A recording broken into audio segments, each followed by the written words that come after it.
Salut à tous, c'est Bismart, de retour, configuration encore particulière, c'est le dernier jour. Demain, a priori, on pourra repartir normalement. On va commencer alors discussion avec Jean-Pierre Petit, l'économiste qu'on reçoit régulièrement. J'ai envie de reparler avec lui de tout ce qui se joue autour des États-Unis, autour de la puissance du plan américain. Je trouve qu'on banalise, qu'on ne parle pas assez finalement de ce qui est en train de se passer en ce moment aux États-Unis. Donc on va voir ça. Et puis ensuite, alors deux rediffusions qui sont, comme à chaque fois, j'essaye de le faire en lien avec l'actualité. D'abord, toutes les histoires d'accélérer en sortie de crise, qui est aussi une donnée importante. Vous verrez ce qui peut se passer du côté de l'aéronautique, où là, pour le coup, sans doute, l'argent public est bien utilisé, où il y a une certaine solidarité de filière, et vous avez des équipementiers, même de rang 2, hein, c'est-à-dire même des grosses PME, on va dire ça comme ça, qui sont en train justement d'investir et de préparer la sortie de crise. Et puis, pour terminer, vous l'avez peut-être suivi, mais il y a eu un nouvel incendie dans une usine de semi-conducteurs au Japon. Et donc, je vais vous redonner l'entretien très intéressant qu'on avait eu avec l'un des chercheurs de l'Institut Montaigne qui a publié toute une étude complète sur les semi-conducteurs, où on découvre d'ailleurs que l'Europe, si elle le voulait, pourrait avoir une place centrale. Mais on va voir ça ensemble. D'abord, on démarre avec Jean-Pierre Petit. Donc Jean-Pierre, pour commencer, salut Jean-Pierre. Salut Stéphane. Alors, j'ai appelé ça donc USA, la puissance en action.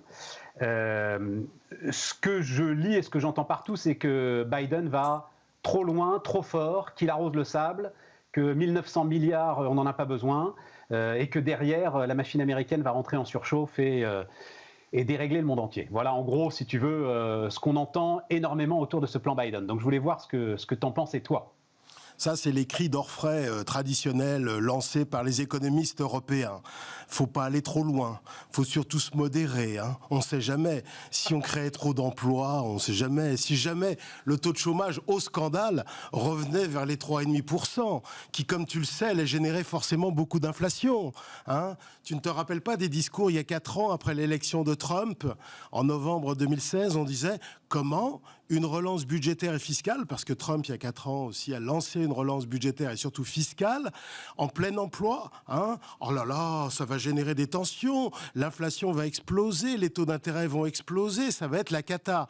Résultat des courses, ce plan de relance budgétaire et fiscale qui a été amorcé en 2017 aux États-Unis, il a permis à la croissance américaine sur les 3 ans précédant la pandémie de Covid-19 d'avoir une croissance plus forte que sur les 8 ans précédents, d'avoir des gains de productivité plus élevés, d'avoir des créations d'emplois plus élevées, d'avoir des augmentations de salaires plus élevées, notamment pour le décile inférieur, d'avoir des gains de productivité parce que les entreprises qui ont été effectivement, qui étaient en pression très forte à cause de la surchauffe, ont été obligées de faire des gains de productivité, de mieux utiliser les équipements et les hommes. C'est ça qu'on a vu. On a vu des investissements dans les nouvelles technologies progresser, dans la propriété intellectuelle progresser. On a vu des gens qui étaient marginalisés, la pauvreté dans les minorités ethniques diminuer. Voilà la réalité. Et le salaire, Trump a été un président social, aussi paradoxal que cela puisse paraître. Le poids des salaires dans la valeur ajoutée a progressé. Si tu regardes le décile inférieur, ceux qui gagnent le moins aux États-Unis, les 10% de salaire les plus faibles, ça a dépassé évidemment pas le niveau, mais la courbe a dépassé les déciles supérieurs. C'est-à-dire qu'il y a une amélioration de la situation des plus vulnérables aux États-Unis. Voilà, et c'est ça ce qu'on a appliqué, c'est la surchauffe. Et ça marche bien la surchauffe parce que même si l'inflation démarre un peu, elle va redémarrer, elle va passer au-dessus de 2, même de 3, mais on s'en fout. Si c'est le prix à payer pour une accélération, si c'est accélération macro, pour des créations d'emplois et pour redonner de l'espoir dans le pays. C'est ça qu'on devrait faire en Europe. Voilà, pour arrêter le désespoir. Jean-Pierre, c'est passionnant. Et puis Trump aurait dû t'embaucher pour sa campagne. Mais ça aurait peut-être mieux marché. Il n'y a pas eu Covid en fait, parce que les Américains le savent ça. Ouais, c'est ça. C'est-à-dire que comme c'est Trump, on l'écoute pas. Mais tout ce qu'il disait sur la vitalité historique de l'économie américaine se confirme aujourd'hui. C'est ça en fait. Absolument. Ne parie jamais contre l'Amérique, comme l'a dit récemment Warren Buffett. Ouais, l'Amérique, c'est toujours se relever. Et c'est vrai, depuis 250 ans, c'est le cas. Mais néanmoins, c'est à coût de dépenses publiques colossales. Je sais bien que tu es dans une logique très intéressante, d'ailleurs, dont il faudra qu'on reparle, qui sera au cœur sans doute de notre campagne présidentielle, autour de la dette, de l'accroissement de la dette, de la dépense publique, du rôle des banques centrales, etc., qui est le sujet qui nous passionne, toi et moi.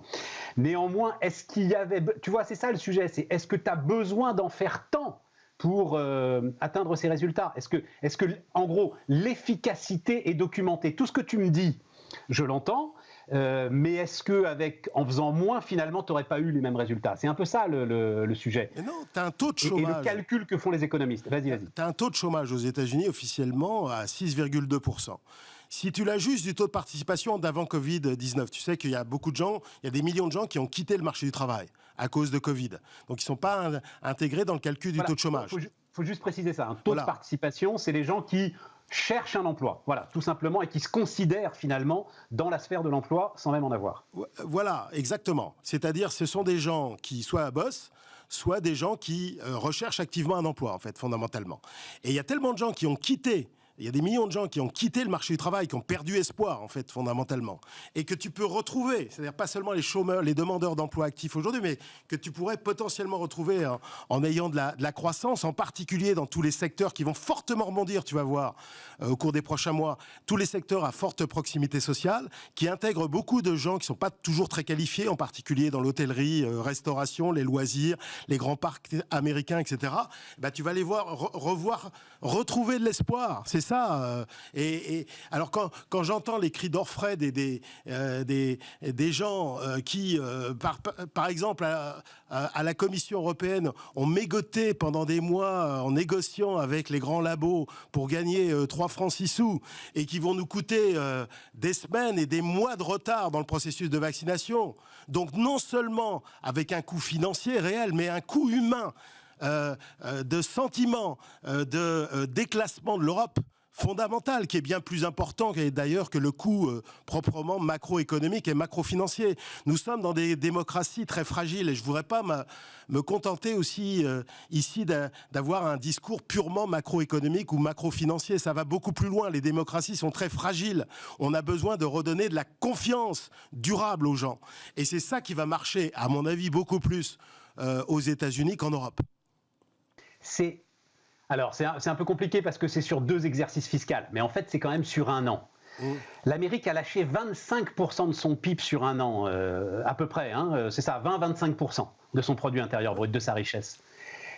Non, mais juste sur le plan historique, on n'a jamais vu ça, Jean-Pierre. En temps de guerre, il faudrait que je recalcule un petit peu, mais durant la Deuxième Guerre mondiale, l'effort budgétaire a été colossal aux États-Unis.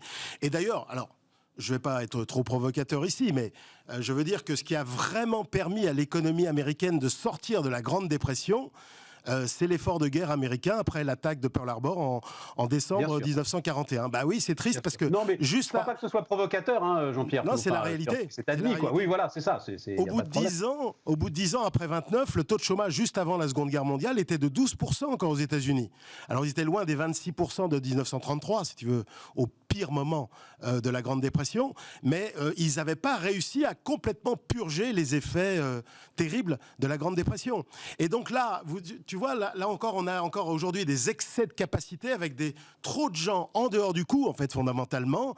Et je pense que c'est une bonne chose de favoriser la relance par la demande. Et je crois, en plus, que c'est pas fini, parce qu'il va y avoir un nouveau plan qui va être annoncé par Biden et par le Congrès dans les prochaines semaines, dans les prochains mois, sur les infrastructures et les énergies renouvelables. Et là, on parle de 2 000 à 4 000 milliards, mais pas sur un exercice budgétaire. Mais d'ailleurs, alors c'est anecdotique, mais il va quand même avoir un petit défi sur les pétroles de schiste, sur ce qu'on appelle le fracking. Si le pétrole continue à remonter, c'est sûr que les gars vont recommencer, là. Et lui, il a dit qu'il voulait l'interdire purement et simplement.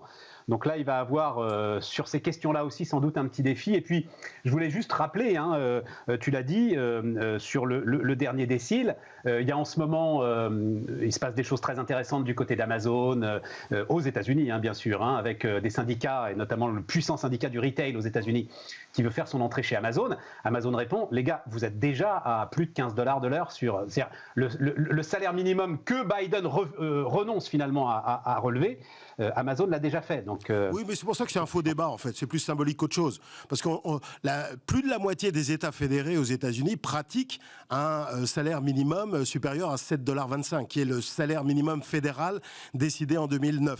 Et la plupart des grandes entreprises, comme tu viens de le dire, pratiquent un salaire minimum supérieur au salaire minimum fédéral. Le salaire minimum fédéral ne touche directement que environ 1,6 million de salariés aux États-Unis, c'est-à-dire 2 fois rien. C'est-à-dire 2% de la population des salariés qui sont rémunérés à l'heure aux États-Unis. C'est-à-dire rien, en fait. C'est plus symbolique qu'autre chose. Bon alors, et ça va nous faire un violent contraste, pour le coup, un méchant contraste, mais ça va aller avec ce que tu disais sur la fragilité de nos démocraties. Tu voulais commencer à parler de Marine Le Pen, Jean-Pierre. Pourquoi est-ce que tu veux commencer à parler de Marine Le Pen ? Parce que je pense qu'aujourd'hui, on peut dire qu'il y a une probabilité que j'exclus pas aujourd'hui qu'elle soit élue l'année prochaine présidente de la République française. Voilà. Ce que j'excluais il y a 5 ans, assez facilement, lorsque je parlais aux investisseurs qui me posaient la question à la fin de 2016 ou au début de 2017. Je pense qu'aujourd'hui, il y a un tel sentiment de déclassement. Alors, c'est pas que pour des raisons économiques. Hein. La désagrégation de la société, la France morcelée, enfin, je ne vais pas revenir là-dessus, il y a des gens plus qualifiés pour moi que moi pour le dire.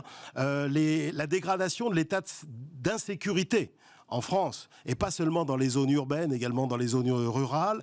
L'échec de Macron, il faut quand même bien le dire, enfin, le relatif échec de Macron sur Covid-19, sur la pandémie, l'échec économique et sanitaire, on va dire, globalement, même si par rapport à d'autres démocraties, c'est à peu près conforme, je pense en particulier à l'Italie, à l'Espagne, tout ça crédibilise, à mon avis, et le fait aussi qu'elle a abandonné l'idée de quitter l'Union européenne et l'euro, ce qu'il avait considérablement pénalisé après son débat d'entre-deux tours face à Macron en 2017, tout ça crédibilise beaucoup plus l'hypothèse d'une victoire de Marine Le Pen aux élections de 2022.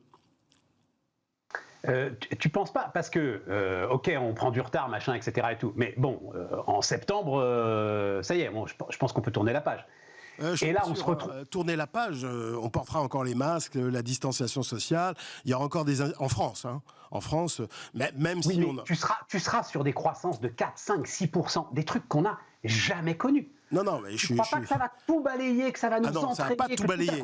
Le souvenir de l'échec français, du déclassement, quand même, le pays de Pasteur, qui est quand même parmi les grandes démocraties occidentales, l'une des plus en retard dans le processus de vaccination, le pays qu'on nous vantait comme un pays très avancé dans le domaine de la santé, qui a été pénalisé sur les masques, sur le testing, sur le tracing et sur la vaccination. Franchement, moi je pense que ça va au-delà de la macroéconomie, Stéphane. Moi je pense qu'il ne faut pas se limiter aux performances macro, parce que si tu veux que tu aies 6 ou 7%, je crois qu'on peut avoir 7% de croissance en France, c'est pas ça qui va impressionner les gens. C'est pas ça qui va... Si, Jean-Pierre, mais bien sûr que si, tu le sens. À un moment quand même, it's the economy stupid, à un moment c'est quand même l'amélioration de notre situation, la frénésie de l'activité qui emporte ton jugement. Tu crois pas ça? Ah non, pas en France. Je veux dire, là, en France, les études qui ont été faites ne montrent pas, comme aux États-Unis d'ailleurs, un impact particulièrement puissant de la croissance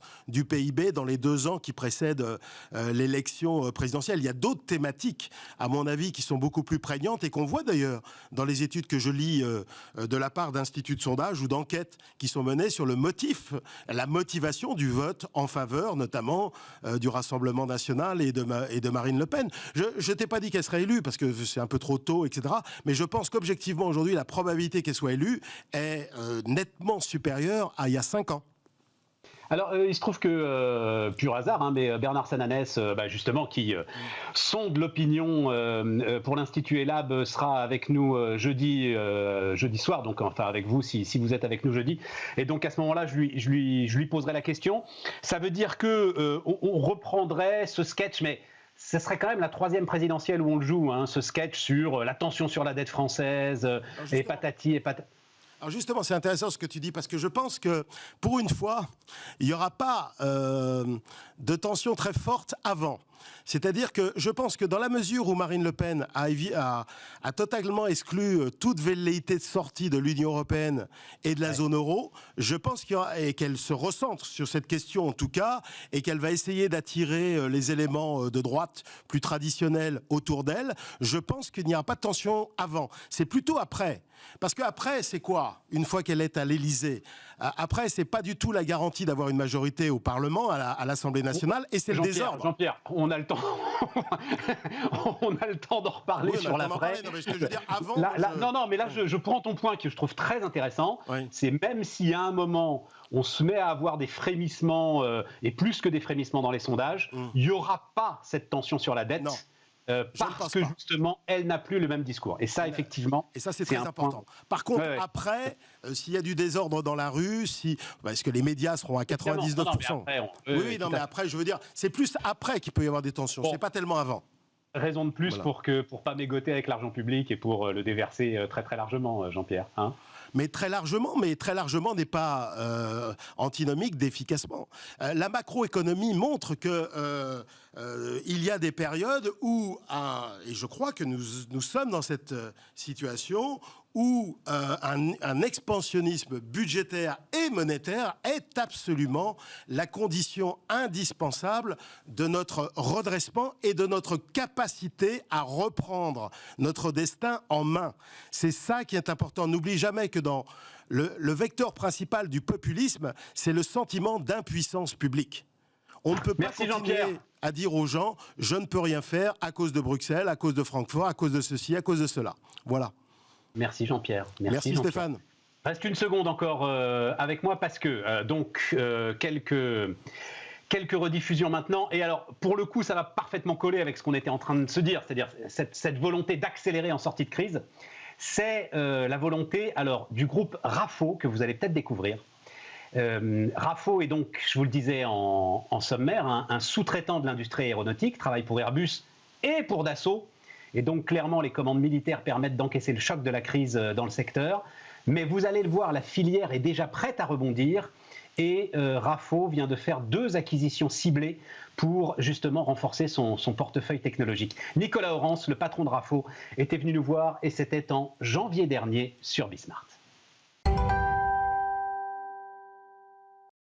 Nicolas Orens, le directeur général de Rafo. Bonjour, bonjour Nicolas. Stéphane, bonjour. Merci beaucoup de venir nous voir. Donc, alors j'ai écrit la relance de l'aéronautique parce qu'il faut bien écrire quelque chose, mais on va discuter d'abord ensemble de Rafo, spécialiste de la mécanique de précision, au cœur, donc je dis, de notre tissu entrepreneurial et industriel aéronautique. Il faut que vous me racontiez ce que fait Rafo déjà, parce qu'on va rentrer, moi j'adore ça, sur un certain nombre de points de détail et pourtant essentiels au cœur des avions. Rafo, déjà en quelques mots, c'est une entreprise de 80 ans, qui est né effectivement dans la région ouest parisien. Ouais. Donc un atelier mécanique, si je fais très, très rapide, un atelier mécanique, travaillé plutôt le secteur automobile. Et dans les années 70, le père de Jacques Rafo jeune dans l'entreprise, il a une idée, une innovation, un clou tordu, un système qui permettait de tenir une arme sous une bombe, sous un avion. Donc c'était une innovation, un clou tordu que personne ne voulait faire. Ça alors ? Et dit, j'ai l'idée, je la propose. Un peu plus qu'un clou tordu, j'espère, pour tenir la bombe. Un système hyper technique oui, voilà, qui en fait semblait peut-être insignifiant, mais c'est ça l'innovation. Et il est rentré comme ça dans le système des armées. Et l'entreprise Rafo a commencé à grandir, le Valois-Perret, Colombes. On arrive dans les années 70, l'armée fait de plus en plus confiance au groupe Rafo. Et ce groupe est embarqué dans le développement de portiques, de bombes, tout d'abord des bibombes pour le Mirage F1, pour le Jaguar. On arrive dans les années 80, je vous le fais rapide Stéphane. Non, mais c'est super. On arrive dans les années 80, les armées sont très contents des performances industrielles déjà de l'époque de Rafo. Et Rafo embarque sur le Rafale, non pas uniquement comme un électromécanicien, mais quelqu'un qui va concevoir... Toujours avec le système de fixation de bombes. En fait, les systèmes d'interface entre l'aéronef et d'autres composants. Donc c'est le segment, ce qu'on appelle les emports maintenant, dans les années 2000. C'est le système, c'est des pylônes qui vont faire l'interface entre l'avion et ensuite soit une bombe, soit un élément de télécommunication. Bref, ce savoir-faire d'emport. Tout ce qu'on a accroché finalement. Tout ce qu'on a accroché. Pour faire simple, c'est un peu ça. Ouais, c'est ça. Et là, avec le Rafale, on fait le design, l'industrialisation, la production et les soutiens au support. Et donc, c'est parti dans les années 80-90 sur les années Rafale, et donc avec une responsabilité de RAFO sur ce qu'on appelle le point 2 du Rafale, qui est l'endroit où on a développé un pylône universel, où on peut mettre soit ce qu'on appelle des tribombes, donc des portiques qui vont soutenir des bombes, ou des éléments de télécommunication. C'est l'endroit un peu stratégique également sous les ailes du Rafale. Non, mais en même temps, parce que je me disais, mais bon Dieu, il n'y a pas un gars... Mais en même temps, quoi de plus important finalement que le truc qui va porter les bombes, quoi. C'est hyper sensible. Il faut qu'il réponde au bon moment et il ne faut pas qu'il réponde au mauvais moment, quoi. C'est hyper sensible. Ça nécessite la moindre défaillance est une catastrophe absolue, en fait. C'est ça le truc, quoi. Mais pas que. Hein, cette expertise de fiabilité, en fait, elle a intéressé Airbus. C'est ça. Et dans les années 80, fin des années 80, en 1988, RAFO a été sélectionné pour fabriquer les palonniers de l'A320. C'est quoi un palonnier? Je sais pas ce que c'est. C'est des pédales qui gouvernent les ailerons. D'accord. Et donc, depuis 1988... Mais pourtant, ça n'a rien à voir avec le clou tordu. Électromécanique, c'est pour ça que c'est pas trop, Stéphane, de la mécanique de précision, c'est de l'électromécanique. C'est des sous-ensembles qui ont de la mécanique de précision. Mécanique de précision, c'est pas moi qui l'ai inventé, hein, c'est que c'est écrit sur votre site, ça, hein, Nicolas. Hein. Oui, mais pas que. Mais pas que. Mais pas que. Mais pas que. Mais pas que. Je veux pas me faire engueuler. Hein. Non, c'est pas de ma faute. Mais pas que. Non. C'est des ensembles assez complexes, en fait. Et effectivement, le truc, et j'ai déjà entendu ça sur des sous-traitants aéronautiques, et notamment... C'était passionnant en discussion avec le nouveau directeur général d'Adecco qui est venu ici sur... on va en parler, je pense que ce n'est pas votre cas, mais il va falloir à un moment effectivement que les gars qui étaient dans l'aéronautique fassent autre chose. Et il dit, cette expérience de la fiabilité, cette exigence de la fiabilité, ça c'est une ressource très très importante que l'on possède quand on a travaillé dans l'aéronautique et qui intéresse énormément de secteurs aujourd'hui. Nous, pour cette caractéristique, on ne l'a pas développé en dehors de l'aéronautique, mais on a développé dans le civil nos expertises de défense. Ouais, voilà, c'est ça. Et c'est pour ça qu'aujourd'hui, on a une position qui est quand même assez agréable, d'être 50% de notre activité sur les activités de défense et 50% sur les activités de civil. Ouais. Ce qui nous permet d'avoir une véritable résilience et d'avoir une position duale dans ce secteur et dans cette période qui est assez compliquée. Alors, si on parle maintenant des activités civiles, donc vous l'avez dit, et j'ai vu un truc aussi cinématique. C'est quoi les cinématiques? Parce que je connais les cinématiques dans les jeux vidéo. C'est la même chose dans les postes de pilotage? Non, c'est toute la mécanique de fonctionnement avec des systèmes qui permettent de rassurer ou de sécuriser les pilotes. Donc c'est quelque chose qui est, encore une fois, une image et une preuve de fiabilité. Mais on est là plus dans le logiciel que dans l'industrie à ce moment-là. Non, là on est vraiment dans la mécanique. On est vraiment dans la mécanique, d'accord. Mais le logiciel, c'est quelque chose qui est très intéressant, parce que c'est typiquement l'acquisition que nous venons de faire, on a communiqué hier. On a fait l'acquisition d'une société qui est une pépite technologique d'une 50aine d'années, qui travaille dans cette dimension électronique. Elle s'appelle CKPEM. Alors, elle n'a rien à voir. Elle est française, elle a 50 ans d'expérience. Et elle fabrique des soutiens aux entraînements, aux tirs réels des forces armées. Donc, elle fabrique des cibles, mais aussi toute la partie intelligence, qu'on appelle le scoring. Et donc, grâce à cette société CKPM, on va commencer à rajouter de l'électronique dans nos composants pour commencer à faire évoluer nos produits. Voilà, c'est toute cette... Donc, ça veut dire que... Quand même, globalement, vous investissez peut-être davantage maintenant sur le pôle défense que sur le pôle civil? On essaye de répartir les efforts et on part du principe que les assets que nous avons dans un secteur, nous essayons de les valoriser dans l'autre secteur pour garder cette équité entre la période civile et la période de défense. Donc on est vraiment à cheval sur ces deux postes. Bon, et alors sur le civil, comment ça se passe? C'est-à-dire, est-ce que là c'est vrai qu'Airbus a publié ses chiffres de livraison, finalement, qui ont un petit peu surpris tout le monde parce qu'on se dit bon la machine est repartie. Est-ce que vous avez le sentiment que la machine est repartie, la machine industrielle ? La machine va repartir. La machine va... C'est encore trop tôt, c'est encore trop tôt. On a encore vraiment des cadences qui sont faibles sur certains segments. Hein. La 350, typiquement, il est encore assez bas. La 320 n'est pas encore au volume de 60 avions par mois que nous avions en 2019. Ouais. Donc oui, nous sommes confiants, ça va repartir. Mais on est résilient, on travaille sur la rationalisation de nos sites, la rationalisation industrielle, pour être prêt effectivement dans la phase de rebond, on espère qui sera 2022-2023. Ah oui, pas avant, quoi. Ah non, il faut travailler. Et le sujet, parce que c'est ça qui était le sujet passionnant avec l'aéronautique, c'est qu'il y a un an, Airbus, alors je ne sais pas pour vous, mais je pense, vous demandez de monter en cadence. Ah oui. Airbus demandait, investissez, vous n'allez pas assez vite, nous devons aller plus vite, etc., etc., etc. Toute la supply chain était embarquée sur des cadences. Sous tension. Absolument. De dingue. Oui, oui. Est-ce que cette tension reviendra ou est-ce que finalement, on se dit qu'on va être, votre sentiment, un niveau en dessous quand même, en termes de production, parce que le transport aérien ne retrouvera pas la croissance phénoménale qu'il avait avant le Covid ?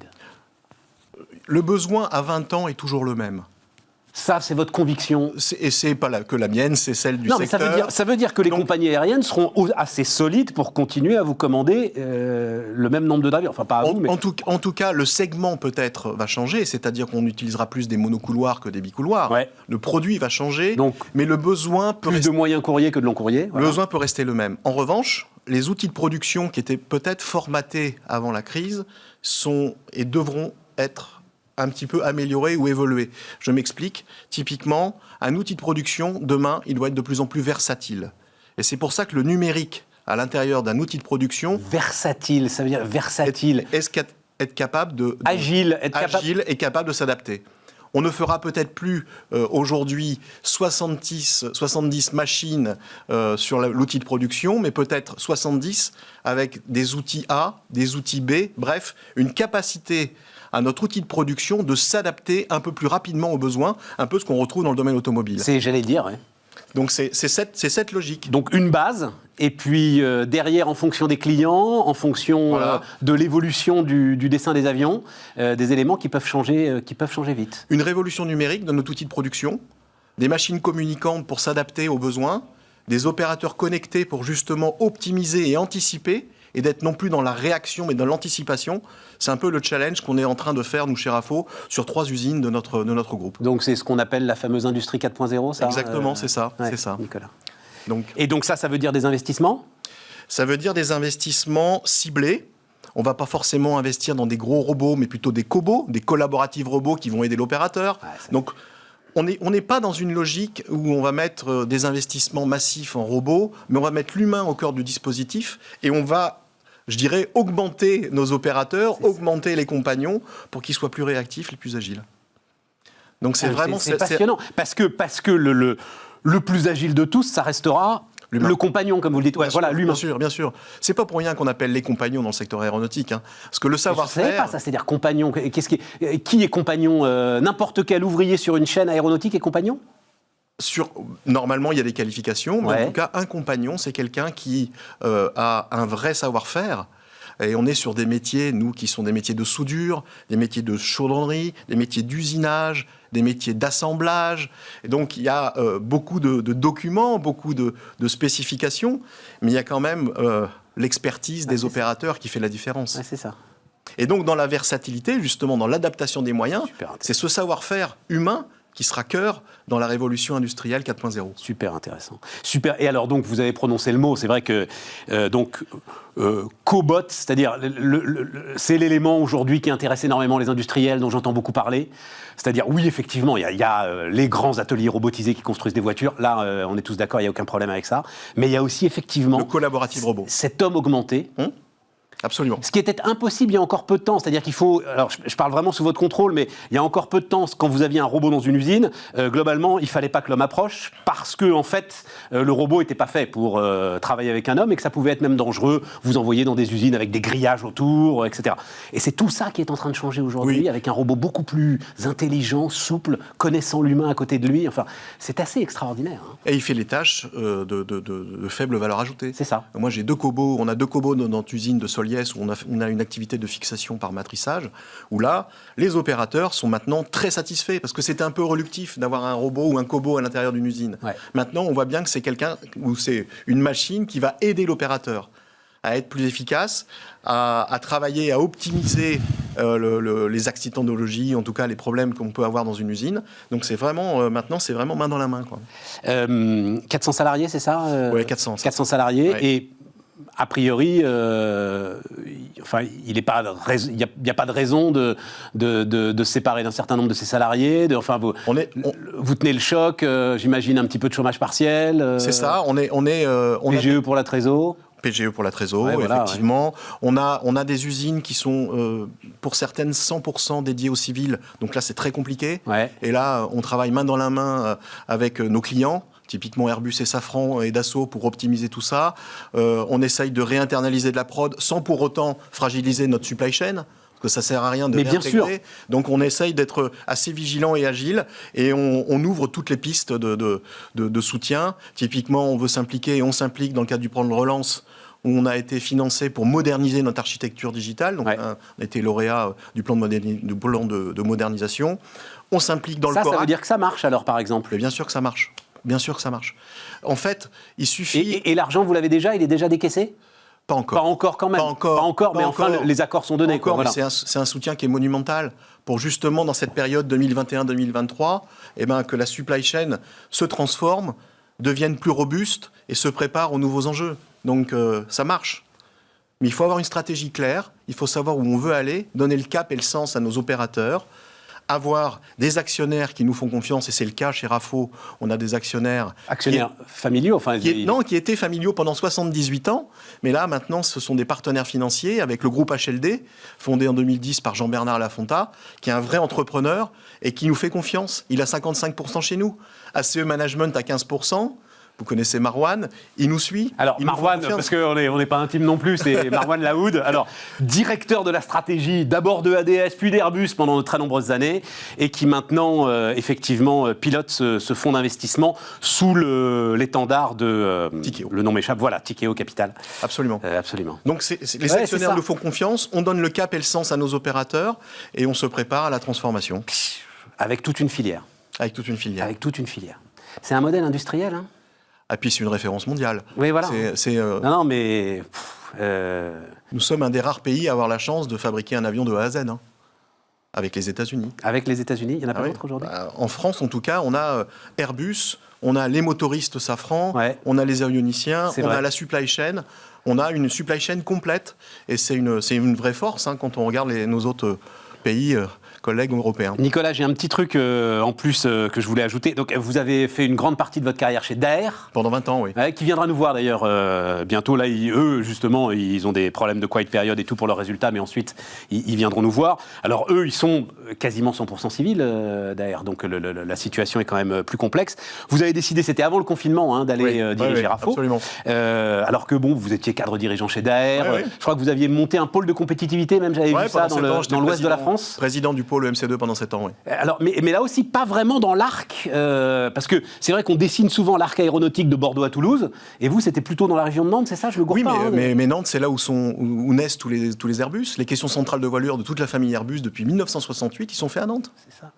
En fait, donc il y a même en termes d'aménagement du territoire, parce que vous avez aussi une boîte que vous avez rachetée à des usines dans le nord, près de Valenciennes. Absolument, où on fait les réservoirs pendulaires du Rafale. Donc on prend quand même la mesure. La France est aéronautique, c'est pas uniquement une certaine région. Ouais. Absolument. Ouais. Et donc non, alors ce qui m'intéressait, vous allez comprendre où je veux en venir, parce que voilà, on peut avoir aussi des discussions d'adultes, c'est que vous avez pris quand même un risque dans votre carrière d'aller diriger un groupe à 50 ans. Oui. En disant 50 ans, c'est l'âge rêvé pour sortir de sa zone de confort. J'ai lu ça. Oui, mais c'est vraiment ça. C'est vraiment ça. Moi, j'ai appris énormément chez Daher. Parce que j'ai commencé vraiment chef de projet, j'ai fini en charge des... Ouais, c'est ça, vous avez fait, maintenant vous avez monté toute la chaîne. Et je remercierai toujours autant Patrick Daher qui a réussi à transformer son groupe. Hein. Mais c'est vrai qu'à 50 ans, j'avais accumulé une expertise un peu polyvalente dans le business, dans l'international, dans la recherche, dans le développement, dans l'accompagnement des collaborateurs, dans le leadership. Je me suis dit, c'est le moment aussi de tenter une aventure. Et j'ai pas l'habitude de répondre à des sollicitations. Et là, Bruno Berthet, qui est notre président, et ben moi, président de RAFO. Président de RAFO, j'ai été séduit par la transformation. Et je me suis dit, oui, c'est le moment de le faire. Voilà. C'est un truc dont... c'est idiot, parce que c'est un truc dont je parlais beaucoup quand j'ai lancé cette chaîne. Et j'ai dit, maintenant on va arrêter, mais j'ai dit que c'était une start-up de vieux. Et je pense qu'il y a là un enjeu. Non, mais je pense. On est 3 associés à peu près dans ces âges-là, quoi. Et je pense qu'il y a là un enjeu, en fait, qui est très, très important, dont on ne parle pas assez. C'est-à-dire, le sujet des retraites va revenir forcément, l'allongement de la durée de vie au travail. Et enfin, je voudrais que vous me disiez quelques éléments là-dessus sur. Il faut absolument qu'aujourd'hui, les cadres dirigeants se disent qu'à 50 ans, ils ont un potentiel considérable pour créer de la richesse, finalement, pour redynamiser leur carrière, mais aussi des pans entiers d'industrie dont ils sont devenus des experts extraordinaires. Mais même un potentiel de transmission, clairement. Parce que si nous, à 50 ans, on ne s'implique pas dans un nouveau challenge dans l'aéronautique, en accompagnant des jeunes ingénieurs ou des opérateurs ou des compagnons dans cette transformation, parce que l'aéronautique, dans les 20 prochaines années, va subir une transformation qui va être démentielle, qui va être équivalente à ce qu'on a vécu sur les 100 premières, entre 1911 et 2021. À cause de la propulsion, des changements de carburant, de l'avion électrique, hydrogène, etc. Voilà. À cause des habitudes des passagers qui vont changer, l'obligation de changer notre manière de consommer, de fabriquer, des nouvelles technologies qui vont arriver, des matériaux biosourcés, une empreinte environnementale sur laquelle on a pris des engagements au niveau du secteur. Il va falloir qu'on se mobilise. Et c'est des gens vieux, ou en tout cas 50 ans, qui doivent justement montrer le cap et embarquer les équipes pour cette révolution future, quoi. Et déjà, vous, avec l'ensemble de ce que vous avez décrit là, ce que vous faites, vous réfléchissez en fait à la façon dont ça va forcément devoir évoluer. Absolument. Ou ce que vous pouvez apporter de plus. Absolument. Dans le cadre d'un avion, par exemple, d'un avion électrique plus léger, d'un avion qui avance à l'hydrogène. L'hydrogène, pour vous, c'est le truc qui va tout changer ? Encore une fois, c'est pas que moi, mais j'en suis convaincu quand j'entends au travers du CORAC, du Comité d'orientation de la recherche aéronautique civile, les grands qui sont autour de la table, sans nommer Airbus bien évidemment et Safran. Je sens que c'est la voie de l'histoire, l'hydrogène. C'est la voie de l'histoire, ou en tout cas, c'est une des raisons. Il y a aussi le biocarburant. Ça sera la somme de ces nouvelles technologies de rupture qui permettront aux passagers, à nos enfants, à nos petits-enfants, de voyager dans 20 ans plus safe et plus éco-responsable. Ouais, l'hydrogène coche toutes les cases. Après, il y a un certain nombre de sujets d'ingénieurs, voilà, à régler, mais sur le papier, coche toutes les cases. Mais non, mais on est au cœur du truc, c'est-à-dire que il faudrait que dans 20 ans, ce que vous venez de me décrire là, sur la filière aéronautique en France, dans 20, 30 ans, on puisse décrire la même chose sur la filière de la nouvelle propulsion, des nouveaux carburants. Ce sera l'hydrogène ou autre chose, mais pas rater ce virage industriel là, quoi. Et la logique que vous présentiez au tout début, c'est-à-dire la diversification, la sécurité, la sécurisation du secteur aéronautique, c'est un des enjeux sur l'hydrogène. Et donc, alors après, patron historique de Zodiac m'avait dit, il y a plus de 15 ans, au moment justement où Zodiac s'était séparé de sa branche de défense, il m'avait dit la guerre, c'est jamais un métier d'avenir. Donc, j'avais aimé cette phrase. Donc après, c'est un sujet, peut-être vous, dans votre réflexion, mais j'avais aimé cette phrase de vieux patron qui, à un moment, se disait voilà, on peut peut-être parier sur l'idée d'une tension qui serait un jour moins vive. Mais c'est pas pour demain. Mais préserver la paix, c'est un métier d'avenir aussi. Si tu veux la paix, prépare la guerre. Absolument. Oui, tout à fait. Merci, Nicolas. Merci, Stéphane.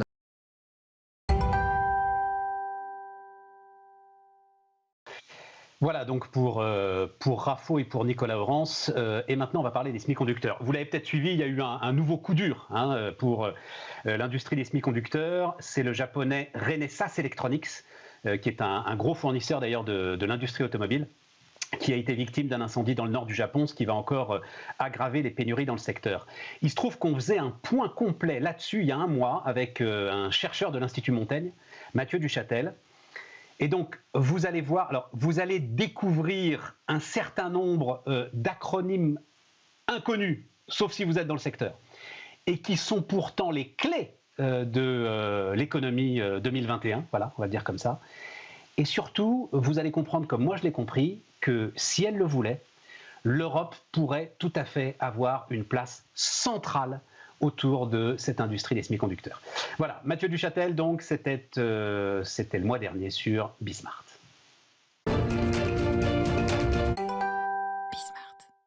Et donc c'est Mathieu Duchâtel qui est avec nous. Bonjour Mathieu. Bonjour. Directeur Asie de l'Institut Montaigne. Et donc vous avez publié une note complète autour de cette affaire de semi-conducteurs. J'imagine d'ailleurs, enfin, la pénurie, depuis combien de temps on en parle de la pénurie? Pour 3 mois facile à peu près, peut-être un peu plus. Oui, c'est vraiment à l'hiver, le tournant du mois de janvier que ça devient vraiment frappant pour l'industrie automobile. Mais on parlait des semi-conducteurs pour autre chose que la pénurie depuis quand même 2-3 ans dans le contexte des relations US-Chine. Voilà, c'est ça. Il y a vraiment 2 aspects différents dont on va parler. Il y a quand même l'aspect pénurie parce qu'il en dit beaucoup sur la concentration en fait aujourd'hui de l'ensemble de l'outil de production notamment et puis de ce qui se fait de plus moderne aujourd'hui en matière de semi-conducteurs. Et puis il y a effectivement cette idée US-Chine et je pense que et nous au milieu de tout ça. Voilà, mais oui, et nous au milieu de tout ça. D'abord la pénurie. Effectivement, je regardais. Ford estime que ça va lui coûter quand même en résultat opérationnel, entre 1 et 2 milliards et demi de dollars. Oui, c'est considérable. Résultat opérationnel, les amis, pas du chiffre d'affaires. On a une idée un petit peu de l'impact que cette pénurie va avoir, Mathieu, sur les économies développées aujourd'hui? Alors, tout le monde ne l'a pas chiffré. On voit qu'elle a aussi un impact sur l'emploi. On voit que Volkswagen, par exemple, a mis des ouvriers au chômage. Chômage partiel, chômage technique, évidemment. Exactement. Tout à fait. On voit que de nombreux constructeurs sont touchés. Et puis surtout, il y a la question de est-ce que cette pénurie ne va pas s'étendre un peu au-delà, finalement, de l'industrie automobile? Pourquoi est-ce que l'industrie automobile est aujourd'hui particulièrement touchée? Je veux dire, on le sait, mais toutes les industries aujourd'hui consomment des puces électroniques. Alors, complètement. Il y a plusieurs causes à ça. Il y en a au moins 3, en fait.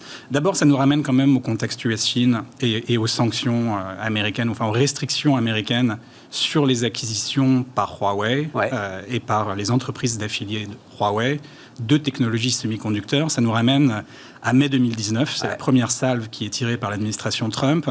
Et Huawei commence à constituer des stocks et pèse beaucoup sur l'ensemble des fonderies. Donc, effectivement, la construction, la manufacture de semi-conducteurs est très concentrée sur différents pôles.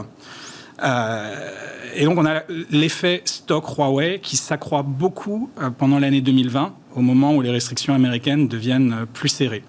C'est un premier effet.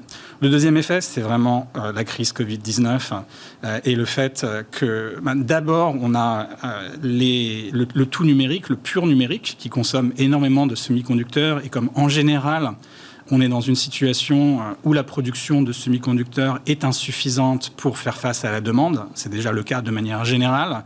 On a d'une certaine manière une compétition entre le numérique et l'industrie automobile. Sauf que dans l'industrie automobile, on a une pause quand même dans la manufacture au moment des grands confinements et ensuite un pic derrière qui fait que tout ça bouscule vraiment le paysage des commandes, des fonderies. Et puis, on a le tout numérique qui prend son envol d'une certaine manière dans le courant de l'année 2020. Et on se retrouve aujourd'hui avec une situation où ces différents facteurs rentrent en jeu et créent cette pénurie. On appelle ça tempête parfaite, parfois. Voilà. Non, mais vraiment, c'est ça. Quand différents éléments qui, a priori, n'ont aucune raison de se rencontrer, se rencontrent pour créer cela. On peut presque ajouter aussi, Mathieu, ce qui se joue. Donc, on l'a beaucoup raconté. Ce qui d'ailleurs permet de dire d'un mot quand même, qu'il va falloir un tout petit peu se calmer sur nos analyses, j'en vois fleurir un petit peu partout là, sur nos analyses sur le déficit du commerce extérieur qui se creuse. Mais oui, il se creuse évidemment. On a tous acheté des ordinateurs pour télétravailler. C'est peut-être pas le signe, je le dis juste comme ça, d'un déséquilibre structurel qui se serait creusé. C'est peut-être quelque chose de vraiment conjoncturel, mais en même temps, comme vous le dites, d'abord, il a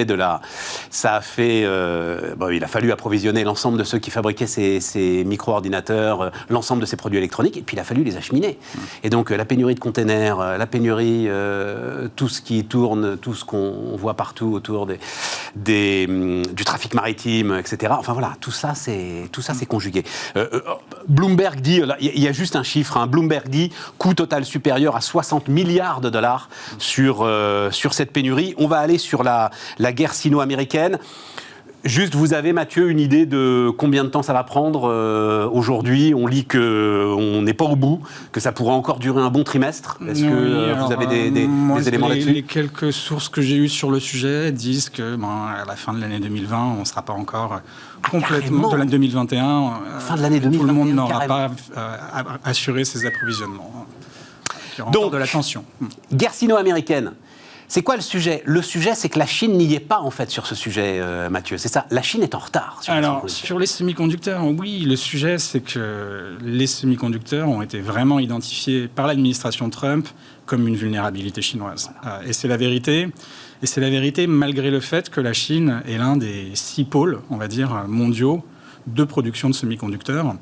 Les autres étant les États-Unis, Taïwan, le Japon, la Corée du Sud et l'Europe. Donc la Chine est très présente, elle a une industrie complète, mais elle a 2 vulnérabilités très fortes. La première, c'est que pour ce qui est du tout numérique, donc c'est-à-dire vraiment le très haut de gamme dans la production de semi-conducteurs, on a besoin de fonderies qui gravent en 7 nanomètres. Ouais. Alors, les nanomètres indiquent la taille, l'espace entre 2 transistors sur votre gaufre de silicone. Donc on grave de plus en plus fin. Les nanomètres sont de moins en moins nombreux. À 7, on a un seuil. Et seules 2 entreprises dans le monde sont capables de graver en 7 nanomètres. Vous avez TSMC à Taïwan et vous avez Samsung en Corée du Sud. Il se trouve que le 7 nanomètres et en deçà le 5 nanomètres sont vraiment centraux pour pouvoir produire des microprocesseurs pour les smartphones haut de gamme, par exemple. On est vraiment dans le numérique haut de gamme. Absolument, dans la très haute technologie. Et la compétition porte en partie sur le très haut de gamme. Donc la Chine veut rattraper son retard là-dessus, et c'est crucial pour elle sur un plan stratégique, disons à 20 ans, 30 ans, parce que la compétition sino-américaine est beaucoup sur la révolution numérique, à la fois sur sa dimension économique, c'est un marché énorme, mais aussi sur, disons, les fondements scientifiques et technologiques qui accompagnent cette puissance économique. Donc ce seuil de 7 nanomètres, là, c'est absolument passionnant. En dessous, on est à 5. Je lis même qu'en fait, il faudra descendre à 2 à un moment. Alors Mathieu. 2, on dit que c'est la limite physique. C'est la limite physique, ouais, voilà, c'est ça. Tout à fait. La fin de la loi de Moore, comme on dit, qui prévoyait que la taille entre 2 transistors ne cesserait de diminuer. Mais c'est vraiment cette finesse de gravure qui, derrière, va donner la puissance de l'ensemble du système dans lequel sont embarqués ces microprocesseurs. C'est ça le sujet. Tout à fait. La puissance de calcul. La puissance de calcul, et donc derrière la puissance. Et par exemple, parce qu'on en parle beaucoup pour la voiture autonome, ce sera absolument indispensable de descendre dans ces finesses de gravure. Alors aujourd'hui, on n'en est pas encore là. Des entreprises très innovantes commencent à construire des systèmes pour les voitures autonomes qui gravent en 12-10 nanomètres. Ouais, c'est ça. Mais aujourd'hui, l'industrie automobile est quand même plus dans le 28 nanomètres, voire plus. Parce qu'il y a de la place. Parce qu'il y a aussi besoin d'une fiabilité plus importante. Et on n'a pas besoin d'autant de mémoire, de calcul, de puissance de calcul. Donc on a quand même 2 générations de circuits intégrés pour l'automobile et pour les iPhones. Et il faut ajouter quand même, donc vous l'avez dit, l'une des 2 fonderies les plus efficaces du monde aujourd'hui est à Taïwan. Tout à fait. Et on sait le sujet géostratégique majeur que représente aujourd'hui Taïwan, et notamment les relations avec Taïwan, avec la Chine. Ça aussi, ça ajoute un tout petit peu je trouve, de complexité à ce sujet, et en tout cas dans la volonté de la Chine absolue d'essayer de rattraper son retard. Je pense que le fait que Taïwan joue un rôle central là-dedans n'est pas forcément bien sûr, on pense bien qu'avec les lunettes politiques qu'on peut avoir à Pékin, il y a tout de suite l'idée qu'une réunification avec Taïwan pourrait résoudre le problème pour la Chine, d'une certaine manière, que cette industrie taïwanaise des semi-conducteurs deviendrait une industrie chinoise. L'entreprise taïwanaise TSMC, qui est donc en duopole avec Samsung, a fait un choix stratégique vraiment très important l'année dernière, puisque finalement, TSMC va construire aux États-Unis, en Arizona, une fonderie qui va graver en 5 nanomètres. Donc on aura un 3e pôle de production mondiale après la Corée du Sud et Taïwan en Arizona, avec des subventions américaines importantes, dont on ne connaît pas les montants exacts, financées par le gouvernement fédéral et par l'État d'Arizona, avec l'idée que cette fonderie permettra à l'industrie numérique américaine d'avoir une fonderie à côté, mais aussi de soutenir la recherche et le développement de différents secteurs de l'économie américaine. Nous, là-dedans, on a une place quand même. Alors, c'est là où j'ai besoin de vos lumières, Mathieu. Parce que nous, on a quand même, dans l'ensemble de cette chaîne, les Européens, des éléments de valeur qui sont importants. On a des forces. L'Europe a des acteurs très importants de l'industrie des semi-conducteurs. L'Europe a 3 fonderies qui sont STMicro, NXP, Infineon, très forts sur l'industrie automobile en particulier, qui gravent en 28 nanomètres. Elles ne descendent pas en dessous. Qui ont fait le choix jusqu'à présent de ne pas descendre en dessous, mais qui ont un marché très important du fait, on le voit aujourd'hui avec la pénurie dans l'automobile, ça les positionne très bien.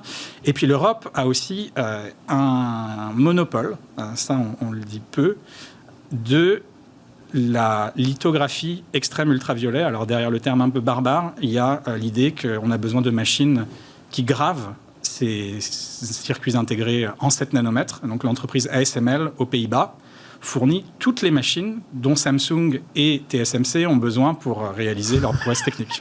Donc l'Europe est au cœur. Non, mais les acronymes n'aident pas à la compréhension du sujet. TSMC, donc, c'est les Taïwanais, ça commence par un T, c'est Taïwan. Ouais. Et ASML, effectivement, c'est néerlandaise, je crois. C'est une entreprise néerlandaise. Néerlandaise, qui, elle, effectivement... Alors, sur les plaques de silicium, c'est ça, qui ont été très finement découpées, a la possibilité de graver et fait les machines de gravage. En fait. Exactement. Une machine qui fait à peu près la taille de ce studio, qui coûte 150 millions de dollars et qui vous permet de graver très finement sur votre plaque de silicone. Elle est la seule au monde à faire ça? Oui. Aujourd'hui, c'est la seule. Si l'Europe dit ASML, vous arrêtez d'envoyer vos machines à Taïwan ou en Corée à Samsung, non, pas d'alternative. Les gars sont coincés. Complètement. Oui. Donc l'Europe a des goulets d'étranglement aussi. Enfin, ce goulet d'étranglement est bien sûr le plus symbolique, c'est le plus fort. Mais c'est incroyable. Allez-y, continuez. Oui. Est-ce qu'on peut parler aussi, parce que c'est une autre entreprise dont vous voyez le nom, ARM. Eux sont des architectes, d'après ce que j'ai compris, Mathieu, c'est ça? C'est les architectes des microprocesseurs? Alors exactement. Vous avez, tout en haut de la chaîne, vous avez un concepteur de semi-conducteurs. Vous prenez par exemple Broadcom ou Qualcomm, qui vont concevoir un circuit intégré pour votre téléphone portable de toute nouvelle génération, voilà, de très haute gamme. Et pour ce faire, il va utiliser 2 choses. Il va utiliser des logiciels spécialisés, qui sont très souvent américains, donc ce qui permet aux États-Unis de dominer tout le secteur en amont. Absolument. Et des architectures, donc de la propriété intellectuelle, qui le plus souvent sont la propriété intellectuelle de cette entreprise britannique ARM, qui aujourd'hui est en passe d'être achetée par Nvidia. Par l'américain Nvidia. Alors, elle est britannique, mais enfin, c'est SoftBank, en fait. C'est le japonais SoftBank qui en possède le capital. C'est vrai qu'elle est installée en Grande-Bretagne. Et donc là, c'est Nvidia. Là, on est un peu plus en territoire connu, les amis, avec Nvidia, parce que vous en avez dans votre PC, notamment les cartes graphiques.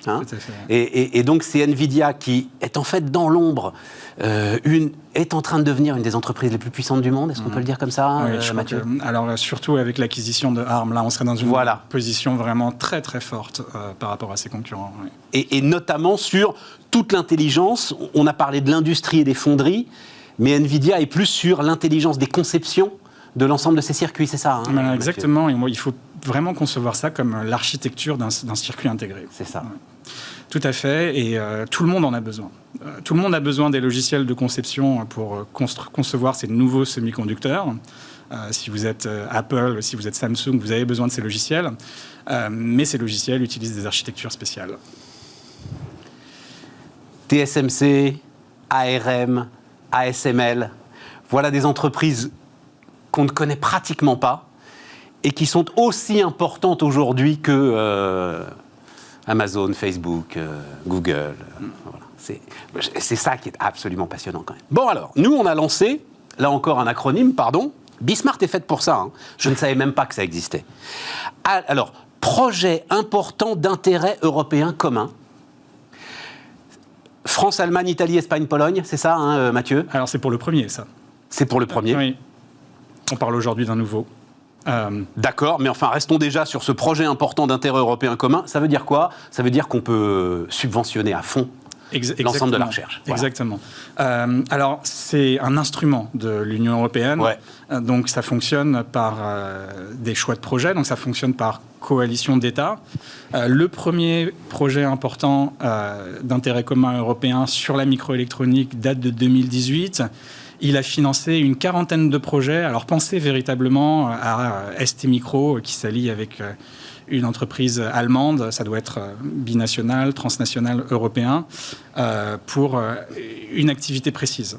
Et on a une quarantaine de projets comme ça. Donc ça, c'est en cours.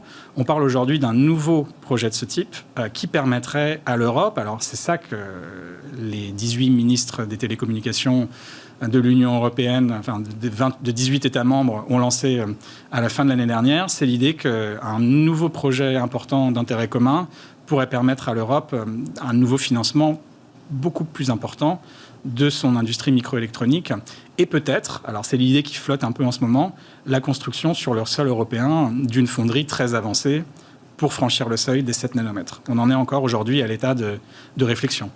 C'est combien de milliards d'euros pour construire une fonderie qui nous permettrait de graver à 5 nanomètres? Alors, on voit que l'investissement initial de TSMC en Arizona est de 12 milliards de dollars. Ouais. On voit que les fonderies TSMC de cette génération à Taïwan sont au minimum autour de 20 milliards.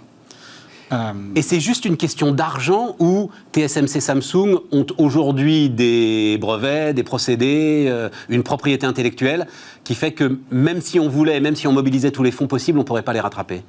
Alors, le capital est quand même extrêmement important. Il y a un savoir-faire, bien sûr. Il y a une maîtrise de l'outil. Je parlais de la machine de lithographie. Elle serait vraiment cruciale Absolument. Pour construire une telle fonderie. ASML, ah oui, mais tout là, ils sont chez nous. Donc,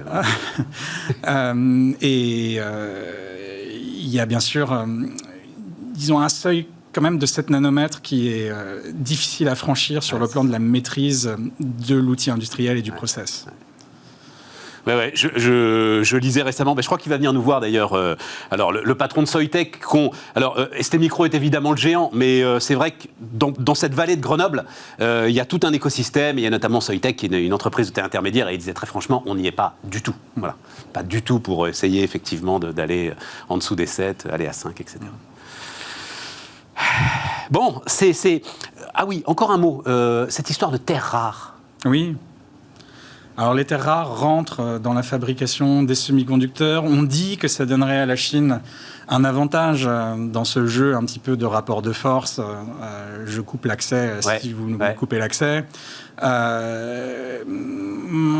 a quand même un exemple assez récent de coupure en fait des approvisionnements japonais de terres rares par la Chine qui ont poussé le Japon à développer une chaîne d'approvisionnement alternative qui fonctionne assez bien aujourd'hui. Ouais. Voilà, c'est quand même un problème. C'est pas le problème le plus important. C'est pas le problème le plus important, mais il est quand même assez symbolique dans ce qu'à un moment quand même, parce que en fait, mais tout le monde le sait, on l'a beaucoup dit, ces terres rares ne sont pas rares. Simplement, on a fermé les mines au moment où. Et elles sont polluantes. Et elles sont polluantes. Voilà. Donc à un moment, notre souveraineté, elle est aussi... il y a des facteurs là-dedans qui viennent parfois contredire d'autres agendas. Donc c'est ça aussi qui rend ce débat, je trouve, absolument passionnant. Bon, on a fait le tour, Mathieu ? Oui, à peu près. Oui, on est vraiment dans une chaîne de production qui est très interdépendante, avec des goulets d'étranglement à différents endroits, et qui est aujourd'hui bouleversée par la géopolitique, en fait, où ces goulets d'étranglement sont utilisés pour des agendas stratégiques. Donc, d'un point de vue européen, je pense que ça pose la question de la résilience. Et rester central dans l'interdépendance, ça veut dire cultiver nos propres forces. Et on en a, il faut le prendre en compte. Il y a une vraie question pour l'Europe qui est une question d'avenir. Les États-Unis ont quand même mis 20 ans avant de se décider à faire ce qu'ils ont fait l'année dernière, c'est-à-dire à inviter TSMC à construire une fonderie de toute nouvelle génération. Ils ont été un petit peu poussés à ça aussi par le fait que Intel, le géant Intel, Intel tout le monde connaît, a abandonné son propre projet de fondre en 7 nanomètres. Donc ça a accéléré ce débat aux États-Unis, mais c'est quand même surtout la dimension géopolitique qui a permis d'arriver à cette conclusion du côté américain. Dernier point peut-être. Rapide. Le Japon pense exactement la même chose. On en parle moins, mais le Japon pense à avoir une fonderie sur son propre sol, dans une idée aussi de politique industrielle et de résilience. Mathieu Duchâtel, le directeur Asie de l'Institut Montaigne, était notre invité sur Bismart. J'espère que, moi en tout cas, j'ai appris énormément de choses.